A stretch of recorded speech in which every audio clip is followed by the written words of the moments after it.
নমস্কাৰ। আজি মই এটা কণী আলু আৰু বিলাহী দি পেলাই ৰেচিপি বনাবলৈ ওলাইছোঁ। ইয়াতে মই স্ক্ৰীনত দেখুৱাই দিয়া বস্তুকেইটা লৈছোঁ। এতিয়া আমি বনাবলৈ আৰম্ভ কৰিছোঁ। মই কেৰাহীটোত অলপমান তেল দি ল'লোঁ। তাৰপিছতে আলুৰ কেইটুকুৰ প্ৰথমতে ভাজি ল'ম। ভাজি লৈছোঁ। জলকীয়া গুড়া অকণমান দিছোঁ, হালধি অকণমান দিছোঁ আৰু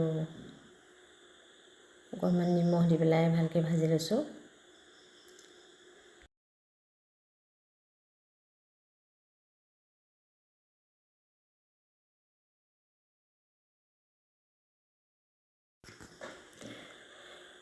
আলুখিনি কাঢ়ি ল'লোঁ। এতিয়া তাতে মই অলপ পিঁয়াজ দি দিছোঁ। পিঁয়াজখিনি অলপমান ভালকৈ ভাজি ল'ম।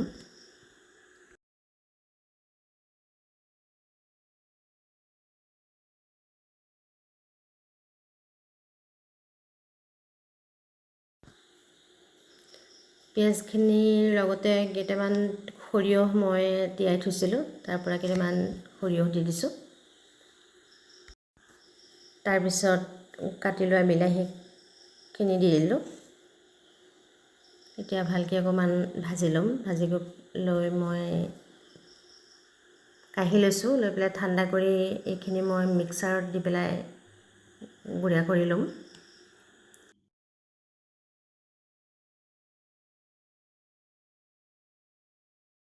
এয়া গুড়া হৈ গ'ল। এয়া মই আগৰ তেলতে অকণমান আকৌ তেল দি ল'লোঁ। লৈ পেলাই কণীকেইটা অকণমান ফ্ৰাই কৰি ল'ম।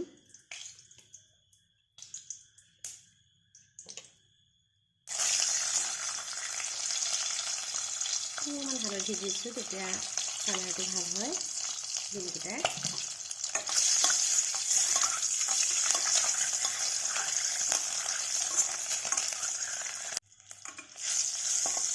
মই কণীকেইটা ফ্ৰাই হৈ গৈছে। এতিয়া কাঢ়ি লৈছোঁ। লৈ পেলাই তাতে মই অলপ দি দিম পিঁয়াজ।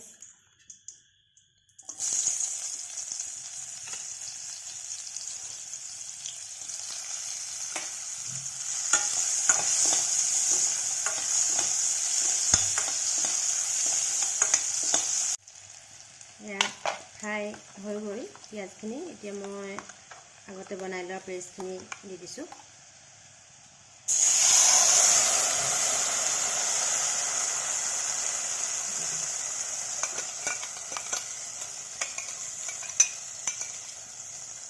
অকণমান পানী দি দিওঁ।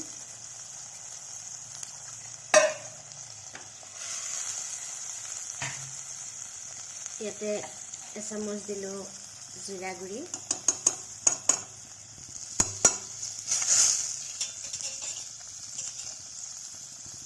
আৰু এয়া এচামুচ দিলোঁ ৰেড চিলি,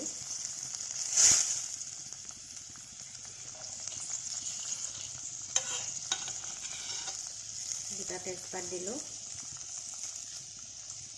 দুটা শুকান জলকীয়া দিলোঁ আৰু অকণমান জালুকৰ গুড়ি দি দিছোঁ। টেষ্টটো ভাল হয়।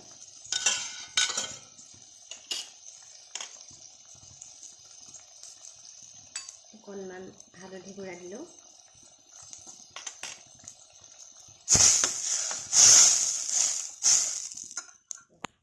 সোৱাদ অনুসৰি নিমখ।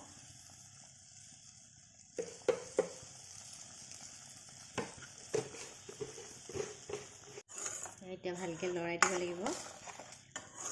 ভালকৈ লৰাই দিয়াৰ পিছত যেতিয়া বস্তুখিনি উতলিব, তেতিয়া আমি ফ্ৰাই কৰা আলু আৰু ডিমকেইটা দি দিম।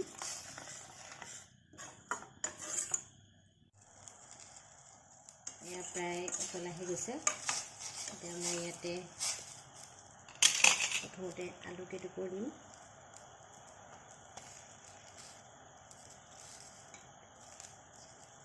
তাৰপিছতে ডিমকেইটা দি দিম।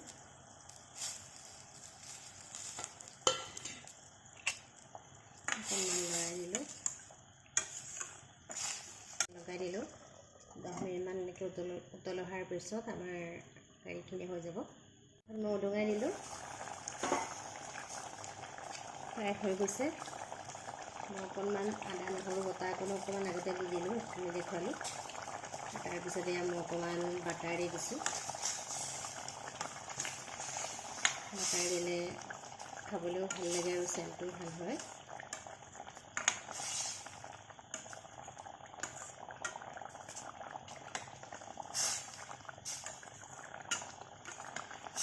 বাটাৰখিনি উলি গৈছে। এতিয়া মই ইয়াতে মান ধনিয়া অকণমান দি দিম। মান ধনিয়া অকণমান দি দিলোঁ।